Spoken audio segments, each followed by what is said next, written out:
Welcome to Project Brupeg and the heart of Brupeg. After Dame did a bit of a shuffle and cleaned up enough to see the floor after last week, he's going to be working on some stuff on the motor to get it started. Most of the work on the motor has been done over the years, but there's some finishing work to do. Also for Duncan and Damien to get the monitoring system set up and active in the wheelhouse. With little money, lots of support, Kiwi ingenuity and good old blood, sweat and tears, we're creating a community expedition and research boat built and run by volunteers from around the world, because life is too short not to fight for your dream. I took a stroll downtown this evening when I heard music echo through the night. The same old songs that I heard the night before. So I started running so I wouldn't be too late. I didn't think that I would ever see your face again, but I was wrong. Yeah, I was wrong.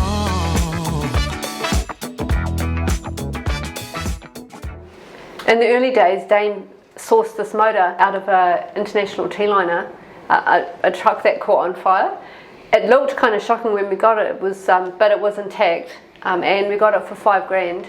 And then Dame knew he would have to convert it to a marine engine. It's an 855 Cummins and big cam, and it's 350 horsepower, so got a little bit of grunt going on, which is great. When we started it up, beautiful. We thought we'd have to rebuild her before we did anything substantial with the boat, but it was just fantastic. We think it probably was rebuilt not long ago, before we got it. With the help of our lovely volunteers over the last few years, Dame and everyone has been working to marinise this motor, and it's almost complete. So the last bits and pieces Dame's got to do to get this motor running and working well really is to just test the anchor winch. And for Damien and Duncan is due in a couple of days. The guys are going to finish off quite a bit of the monitoring system that is running the sensors to different parts of the motor for readings that'll be able to be read in the wheelhouse, but we'll talk about that later. Damien and Duncan have been working for months now on this. It's a big project, but we're getting to the end of that. So I will leave my He-Man to do the heavy lifting and I look forward to seeing the last bits done and hearing her purr again. And we'll start the motor. And it's not a Detroit. Okay, the motivation for today's work is Duncan is going to be here in a couple of days' time. Duncan is our electronics genius, and he's come up with an engine monitoring system that we're going to be using to monitor everything that's going on with the motor, gearbox, generators, and general environment in this room. Now, we've got the cabling running from the engine room up to the wheelhouse, but we've got nothing talking to each other at the moment. So we need to hook all the sensors on the engine up to our control box down the back end of the motor, and then have all of that run up into the wheelhouse and start feeding data up to our system in the wheelhouse where we can see it on our glass displays. I need the motor running so that we can start calibrating some of these gauges and so on. Now, in order to get the motor running, we've got a couple of issues that we found a few months back, but we didn't have time to fix them then. We're going to do it now.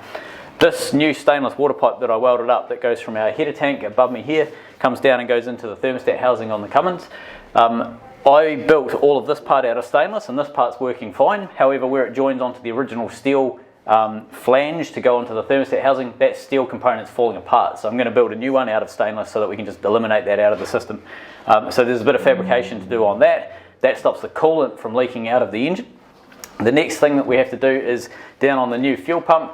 Because we went from a truck fuel pump to a marine fuel pump or a generator fuel pump, similar thing, basically a constant revs fuel supply. Because we changed that fuel pump, the throttle was in a different place altogether, and therefore the throttle bracket that I made for the truck pump won't work for the generator or the marine fuel pump that we've got on there now. So we need to modify either the original bracket or build a new one so that we can control the throttle on the engine from up in the bridge. And finally, we need to get the start batteries connected back up to the motor so that we can get this thing fired up. How do I know there was issues? We've got a little bit of an orange stain there. It was coming out of a tiny pinhole just on that stainless right there.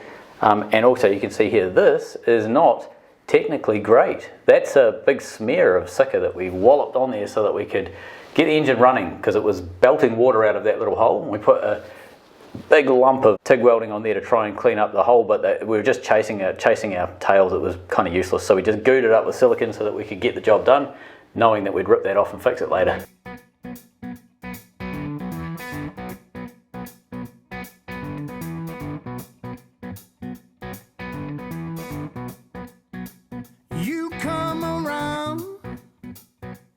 This is the old thermostat pipe. You can see it's pretty manky inside. There's rust coming out of all sorts of different, there's pinholes randomly just turning up through it. And you can see it's very thin on the inside. My plan, these are quite hard to get. I didn't realise that, and I kind of buggered the old one. I welded onto it and did a whole bunch of stuff, chopped it up without realising that these are not overly easy to get. So we're going to build one. My plan, bit of stainless, nice mandrel. We'll get that in there, get the shape of the flange in there, drill the holes, cut the hole for this one, tick it all together, make it lovely. Beautiful stainless one. And as an added bonus, being stainless, I can make it really thick and over-engineer it. The challenge for today is this pipe here is 2" right the way around, and then it goes down. If I try and fit 2" on this flange, I'm physically not going to get enough room between the bolts to be able to get them into the housing. So my plan is to work where there's so much wind that my camera topples over. This is a 2 to 1.5 reducer. I was thinking of something along the lines of that. So I can have a small diameter pipe coming out of there, going up into my bigger diameter 2" pipe to work its way all around here. Jess and I want to thank everybody that's been involved in Project Brupeg so far. Every volunteer that we've had, every person that's donated their time, expertise, parts. They've helped us through PayPal or Patreon. And our viewers and subscribers. Without you guys, we wouldn't be here. And this episode is a great example of why it really matters that we have our supporters on board. At the end of this episode, you're going to see something that's normally a pretty big setback to most boat channels, but because of our supporters, because of the expertise of people involved in this project, we're able to just power on and get this done. And we really want to say thanks to everybody that's helped us get through every hard spot that we've found on this project. Without you guys, none of this would be possible. If you'd like to be part of the team that helps get this beautiful boat back into the water, there's links in the description below for a number of different ways that you can help support Brupeg and keep this project going.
So looking at these two designs, this one's going to work fine, I think. However, the trouble is, this is slightly taller than that, and also by the time I've come out the 90 degrees to here, I'm pretty much at this level here anyway, so I'm not going to have any room for a reducer. So my plan is maybe try and sink this inside this pipe here and then just weld a seam all the way around.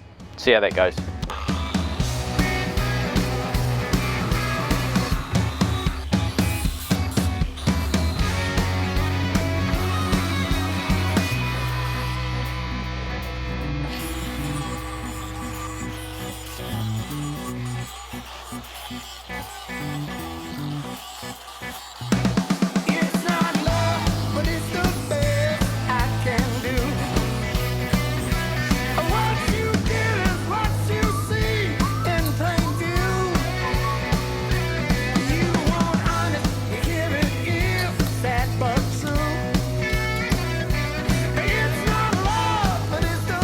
Time to fit the various components of this pipe so that I can start measuring up the gap and then make a little joiner.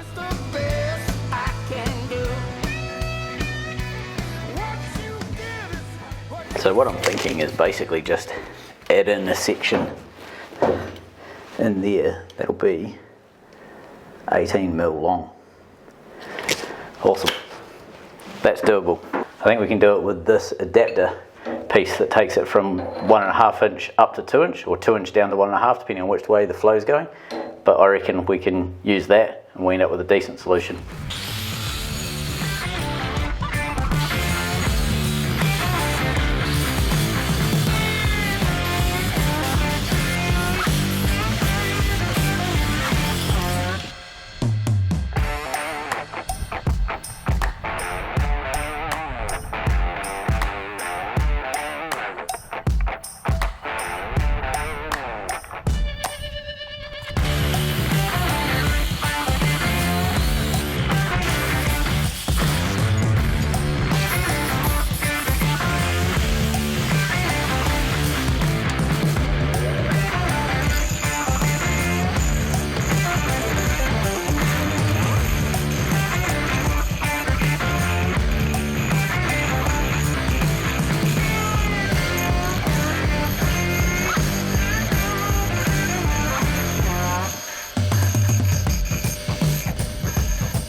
Moment of truth. I think we can make that work.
The more I build on this boat, the more I realise how important the maxim of measure once, cut twice is. Always make sure you get the right size in the end.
Duncan's back with us and we're playing electronics again. So this is the original control panel for the engine to start, stop it and see what's going on with gauges.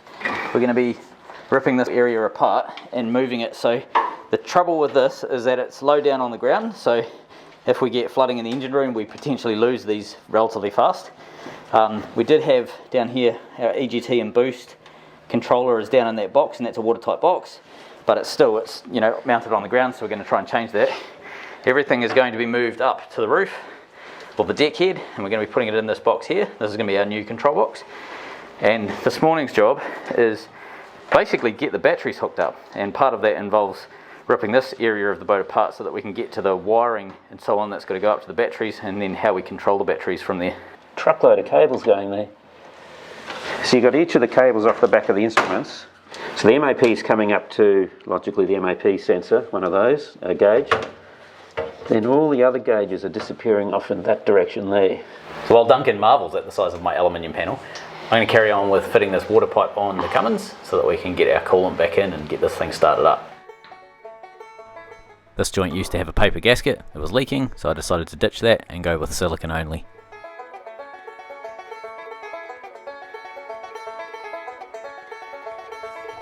As you can see, we're wearing our masks.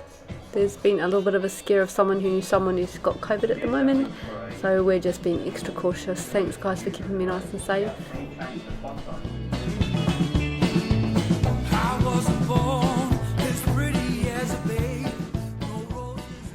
Part of redundancy for Brupeg is making sure that we know where every wire on this boat goes, so everything's getting labelled as we pull it apart.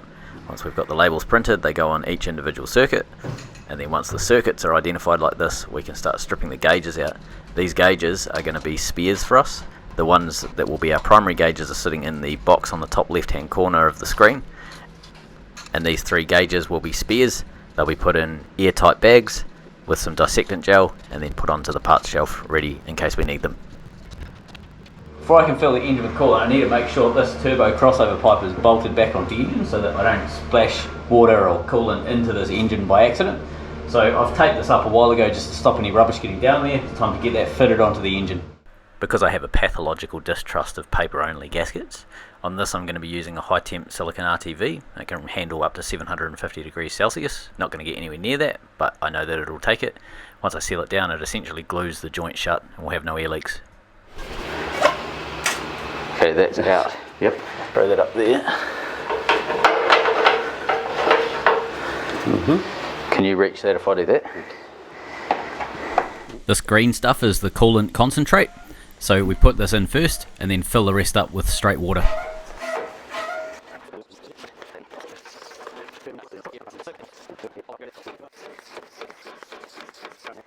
Yeah. Yeah, that's it.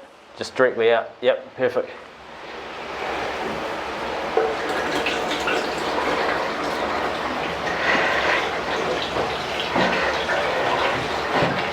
So what's the dilution ratio for this coolant? 10 litres per 500 mils. Okay. Oh, I hope my welds are alright. Soon find out. They're not, you know. You want to stop? Yep. Just going to let the water drain through and then I'm going to TIG weld this guy up. So I'm glad there's hot water in there preheating the joint for you. Right, so I'm aiming right there. Alright.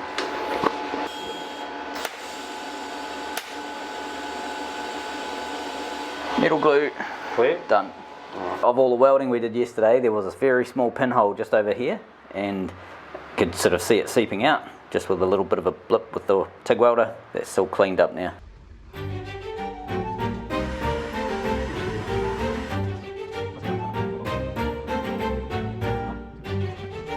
Then some more wiring.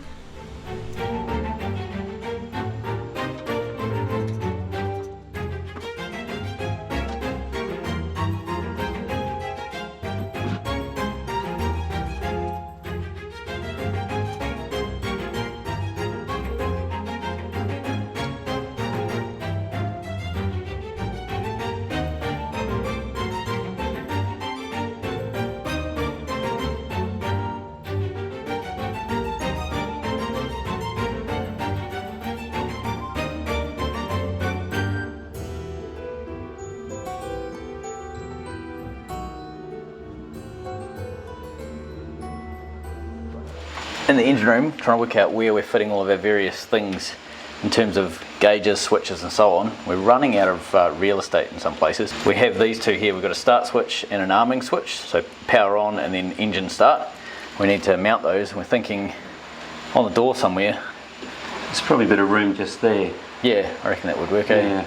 It's just under there we've got the EGT and the manifold pressure interface box.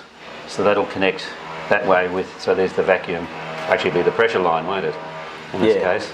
So if those two switches go here, I think we've got room there. Yep. We could put the control switches for the Redarc gauges below them. Yes. Keep the room below those. So each of the Redarc gauges has a little push button to set various modes. So there'd be one of those per gauge, so we can put one below each one of them. And then we're thinking about the harness that then goes to the gauges, comes back to a terminal strip, which will sit just under there. That way we can just have that harness against the hinge there. And then the loom from the engine comes up through the bottom. Sorry about the noise. There's needle gunning on the boat beside us that way, and there was 3 sandblasters all week on the blast bays down that end. So if the noise is crap, I apologise. I need to build a kill switch for the positive feed on our main engine starter motor. I'm going to make it out of stainless. I'm going to make a little wee sort of D-shaped bracket, put an annular cutter hole through it, and then that there will bolt to it. This is going to be mounted beside the main batteries. I want it as close as I can to the batteries themselves.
But we've got to be careful not to make this look neat now. Oh no, the cat's coming.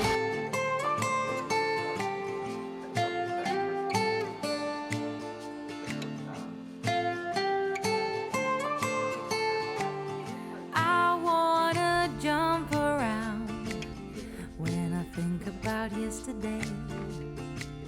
Your smile, your style so fly, my oh my. As time stood still, I got the urge to steal a kiss, and so I did. Now I'm embarrassed, but just a little bit. Oh, there must be gold on those lips and honey on those fingertips.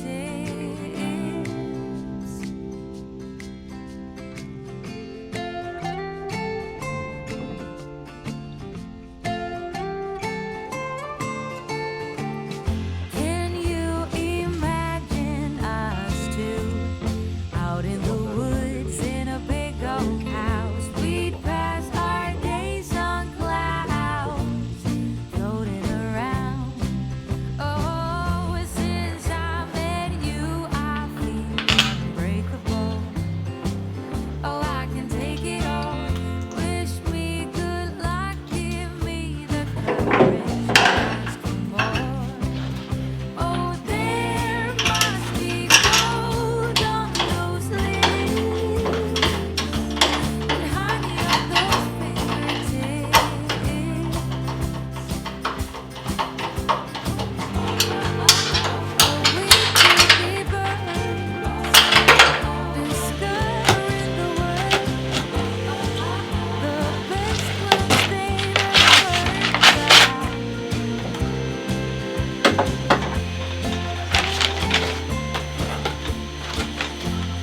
Oh, you know what it is? Oh yes, Have you ordered enough? yes. The You're party, sick of running out. the party supply store is actually 2-pack mixing cups. Amazon. Oh, no way! there Oh any- my goodness! That's awesome. I know, someone's sneaky. Oh, That's really cool. oh, you beautiful people are amazing. Oh, Thank you, person that we don't know who thank sent you, this. mystery person. Beautiful. This gift was sent to us from our Amazon wish list, and there was no note as to who it came from, so we don't know who to thank, but we're really grateful. Thank you so much. Look, Just Oh wow. Gorgeous. Everything is in the green. Very good. Oh. So do you have any Sikaflex that sets in 5 milliseconds? By the time I attach all this stuff, that's Out of the end of that glue gun. Maybe if we heat the Sikaflex, we'll put it through the hot glue gun. So it's time to crack out the big tools and play battery cable maker, person, man, and then get the work double checked by the professor in electronics. So what I'm doing is essentially putting lugs on my big 95mm square cables, heat shrinking them all together so they're all lovely, and then organising lunch. Jump around when I think about yesterday. Your smile, your style so fly, my oh my. As time stood still, I got the urge to steal a kiss, and so I did. Now I'm embarrassed, but just a little bit.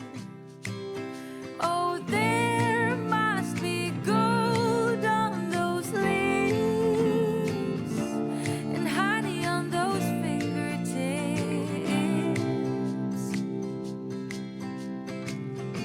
So, main cable, positive, coming down here. yep. And it just goes off over there, when it eventually, to the starter motor. I've got negative to negative, they're connected. Yes.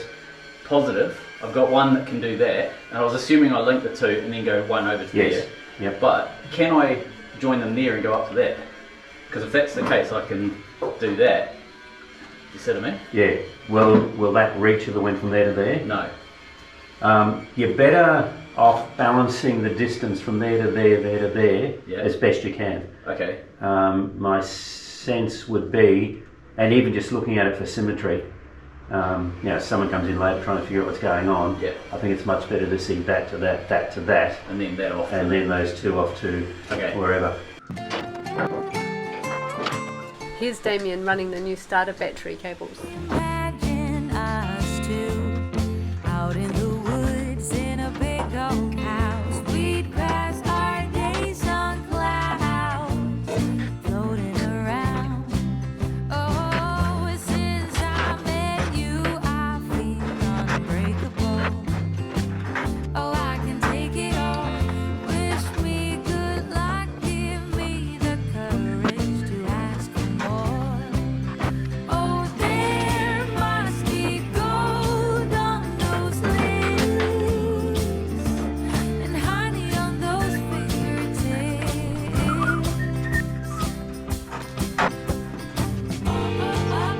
Oh, we could be birds discovering the world, the best ones they've ever heard about.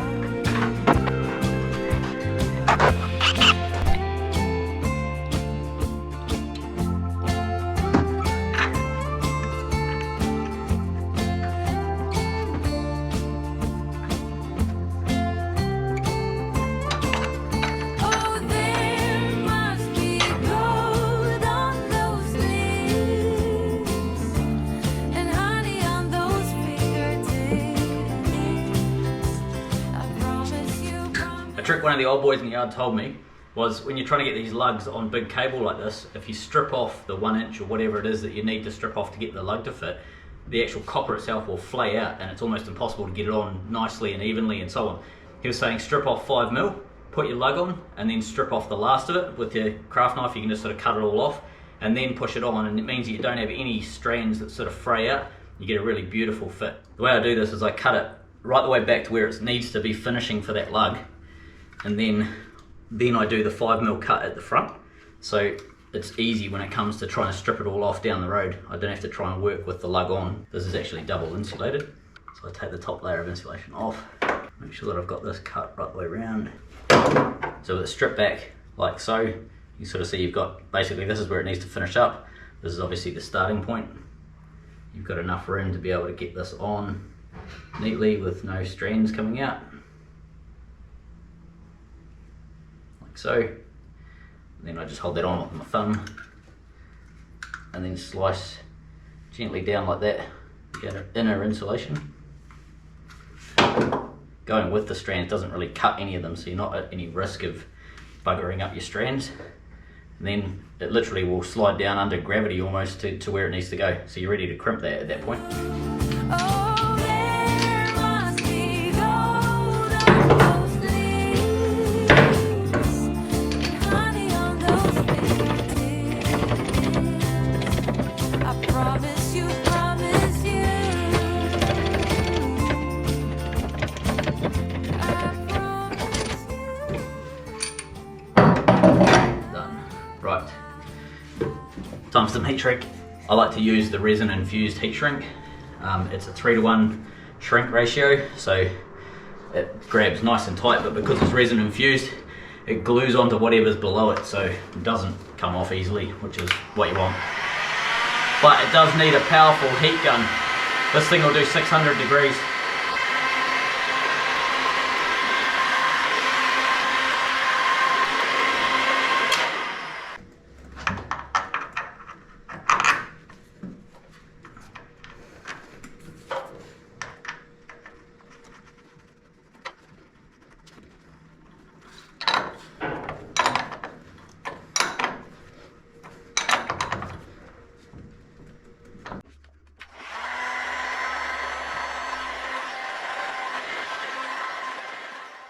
Meanwhile, Duncan gets on with the Redarc Gauges, tidying up the existing wiring loom and pinning it to our new control box.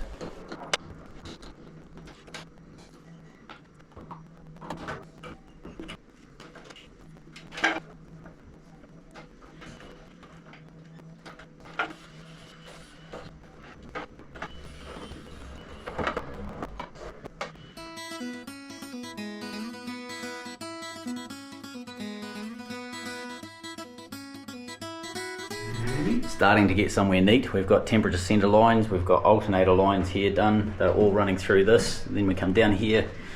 We've got a fuel shut-off solenoid over there. Keeps coming down. We've got oil pressure just in here. Red line going across to the starter solenoid. So then back up to our junction. We come along into the bigger loom here. It's all sort of starting to bunch up. We've got manifold air pressure and then 2 exhaust gas temp. These 2 cables here, 2 exhaust gas temp. They come down and the whole harness starts to work its way back into this sort of loom here, which will then go up into the box. And then the gauges are getting connected. That was a head. That was the roof. The roof doesn't move, does it? I tried. Yeah, so then all of these gauges here are connected up with our new conduit. It's looking lovely. And then that's going over into our box, and then they're all going to join together.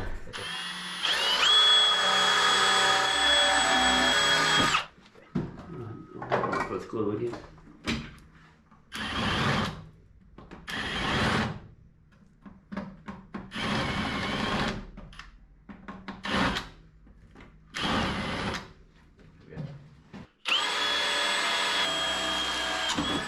Are you doing up on or down on? Down on. Okay.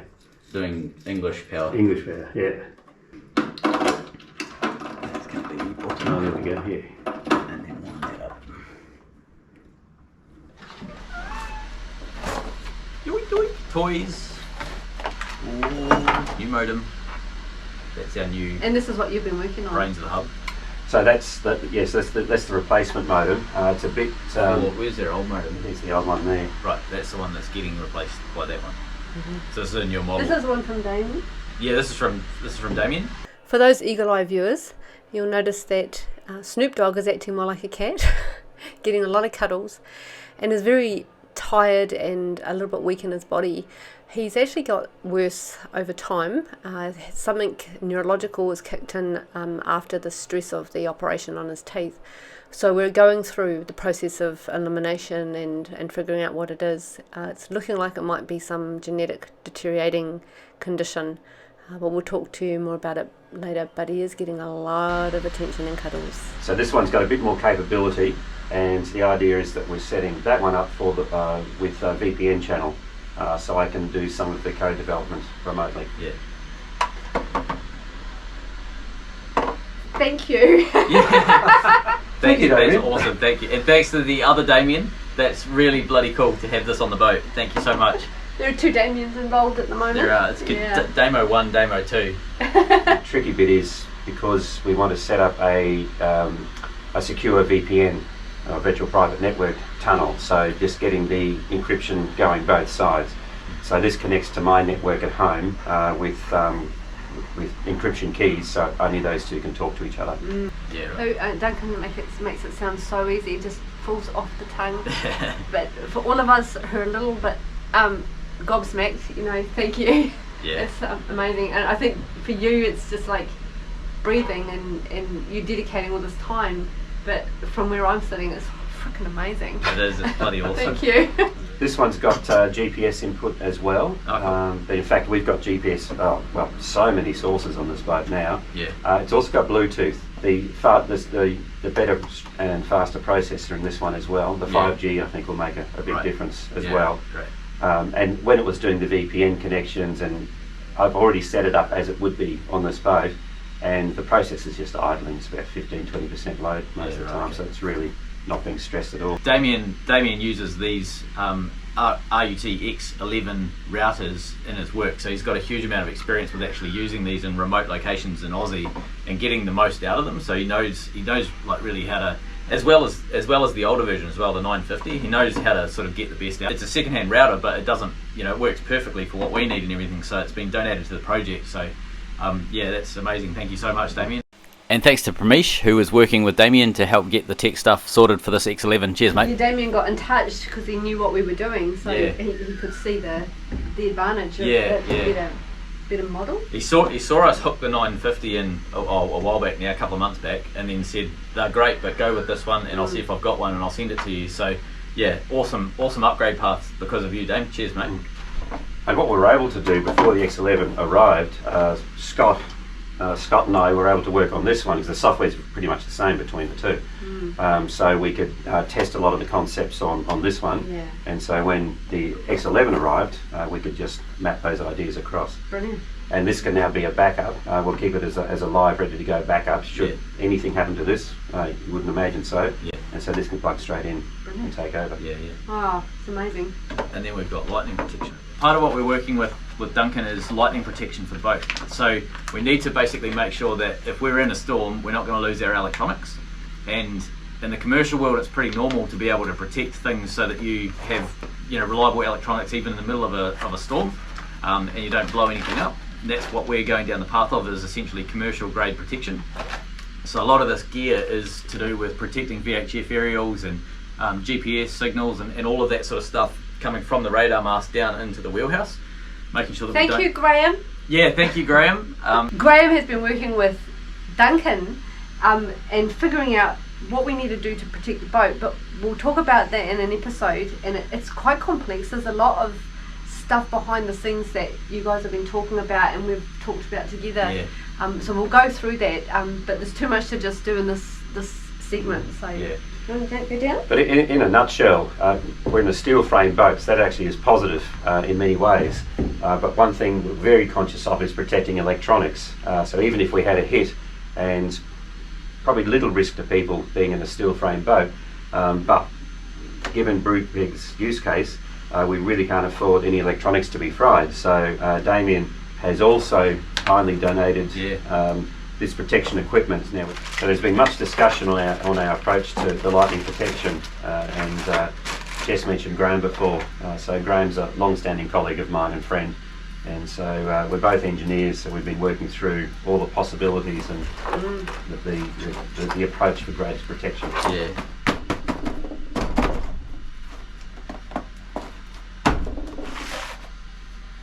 Dum, dum, dum. For later. Yeah. I'll just So, go. so Jess has just gone to install it all. That's awesome. So today you've got to post that thing. This is from the vet, the swabs. There's 3 swabs in there for genetic testing for Australian cattle dog. So there's 7 possible genetic conditions. So he's got a complex thing going on, so we'll find out.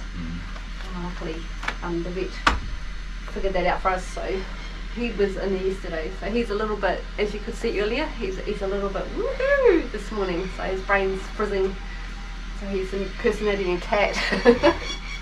And everything is overstimulates his brain, makes him frizz, so making him a little bit overwhelmed. So it's very interesting watching him. Poor little dude, but he's getting extra cuddles, so he's all good. I think he's very excited to see the lightning protection again. Maybe that's the thing. Maybe he knows what's going on. Yes. Maybe he knows more than all of us put together. He might do. So he's there protecting the box now. Yes. Oh baby. Hey, you might like the smell of it. So we'll have a bit of an early lunch. This is an early start. So we'll have lunch about 11. Yep. Yeah. Okay. Cool. And in the meantime, you guys are downstairs. Is that right? Yep. And So you're going to spend some time in the wheelhouse today as well. Yes. So this afternoon we'll take the X11 up to the wheelhouse and just get all that plugged in. We'll turn on the digital system so that way the system's all running. Yep. So it's the P pin, but I think we can take a tachometer. yeah, the height or the duration. The frequency. The field's permanently excited when the motor's off. Yep. To make sure we don't do that. Yeah, it comes off that terminal and then goes off to the switch. Yes. The button. Isolator switch. Yeah. Okay. Solenoid control signal That would to start 12 the volts. motor. It would start. I do want to go down without the angle grinder and just I want to check the continuity between the motor block Yeah. and 0 volts in our chassis. Okay. In our Thing. Yep. I'll do the final wiring Okay. and you do All the right. modem. Okay. Yeah, all right. I wanted to show you the magic that is the decision-making process and information swapping process that happens every morning. Pretty much. Okay. And a Yeah. couple of times during the day. Yeah. There's a lot of things. There is. Yeah. And there is. the tools of the trade. You get the grinder, I'll take this. Yeah. Yeah. And eventually the wiring will get done. Yes. Batteries are now wired. I've just got the negative off that pole and off the battery at the top here just so that it doesn't set fire to anything, but switches are working. We've tested everything works. Next job on the list is actually wiring up the alternator. Now what we're thinking is these here, positive and negative, coming from the battery across to the starter and the solenoid, always have a 12 volt feed when the switch is engaged. So that's the main battery switch that I welded in yesterday. Once that's engaged, you have 12 volt down here at the starter motor. So what we're thinking is we're actually just going to piggyback the positive and negative from here across to the positive and negative on our alternator. I'm not 100% aware of cars that do this, but I can't see any point in running cables all the way back to the battery, which is going to achieve exactly the same thing. Me and Duncan have gone through it this morning. We can't logically think of any reason why we can't do this. But we'd love to know if you've got electrical experience or if you're an auto sparky or a marine sparky, chime in. We'd love to know about this. Like if you've got an opinion on how to wire that up, we'd love to know about that. That would be really helpful. Right, these alternator cables. This cable itself is much too big for what I need. I don't know what the actual size is in wire gauge, etc. Pretty big. I think it's 50mm square, which is pretty chunky for an alternator cable. But I've got these cables, so I'm just going to use them. There's no harm in going too big, within reason, but there is generally no harm in going too big, and you'll end up with less voltage drop if you've got a bigger cable for any given length.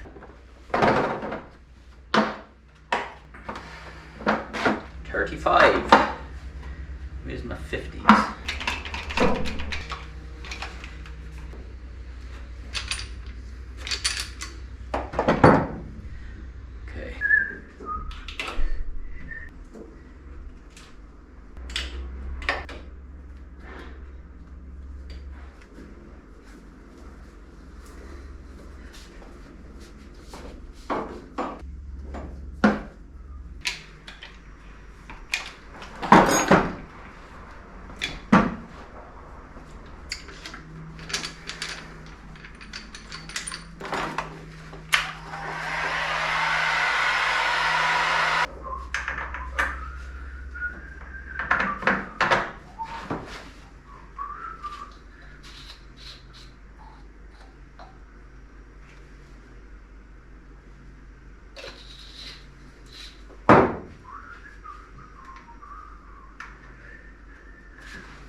with that last bit done, I've got my cables. I need to put some P-clamps down there to hold them nice, and I'll put some conduit around all of that to tidy it up, hide it from chafage, etc.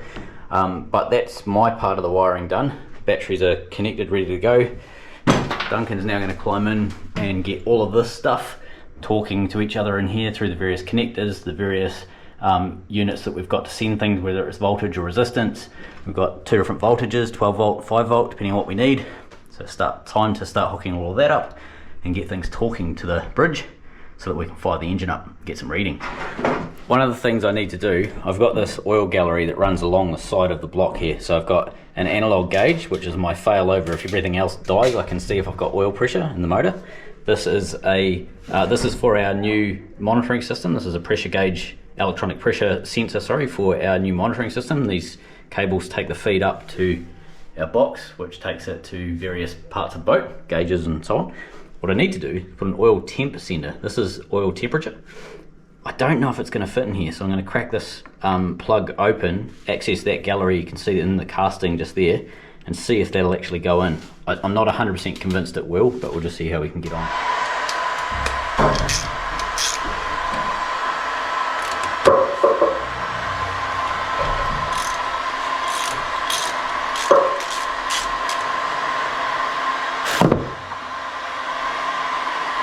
Definitely not going to fit. That is not oil. What the absolute fuck? That is not oil.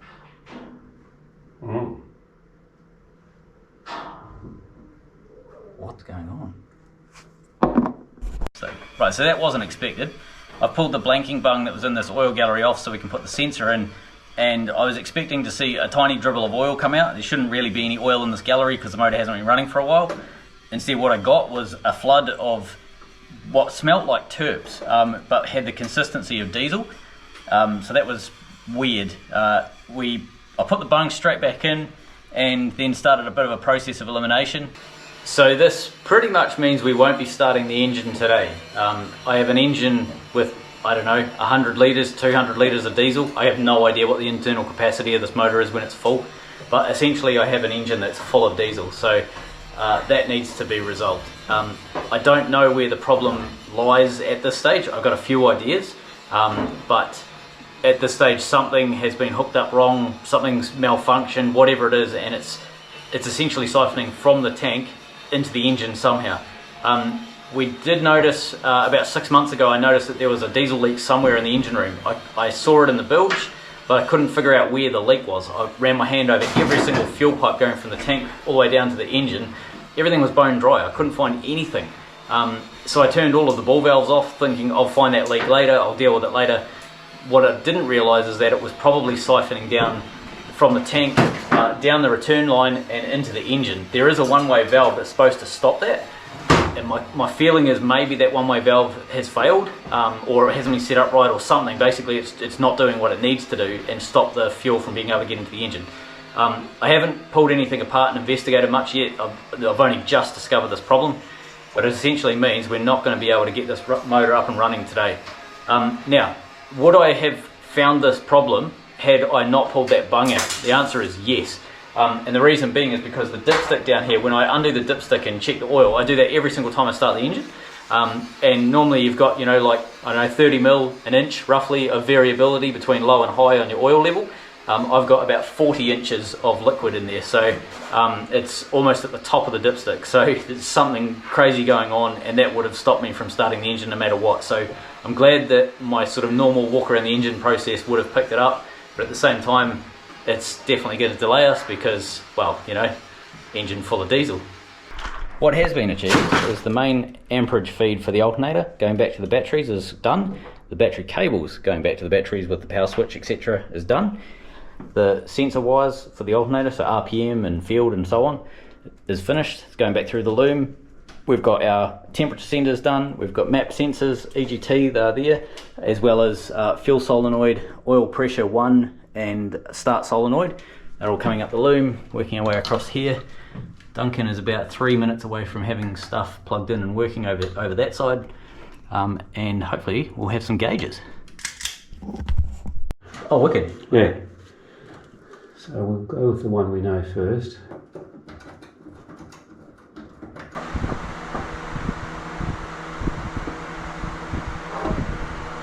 Right, that should be 3 gauges. Whoa, look at that. But none of them are happening. Everything's wrong. It is. Yeah. We'll go for 4 in a second. Yeah. Ah, geez, I need to tighten that. But Complete this. right, one tighten what you need. I'll work on actually feeding all this. It makes a return.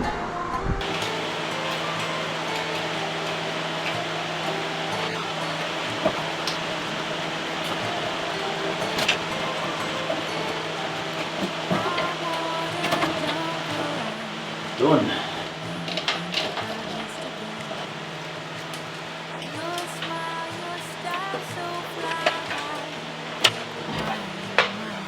Project finished, let's go home. Go for your life.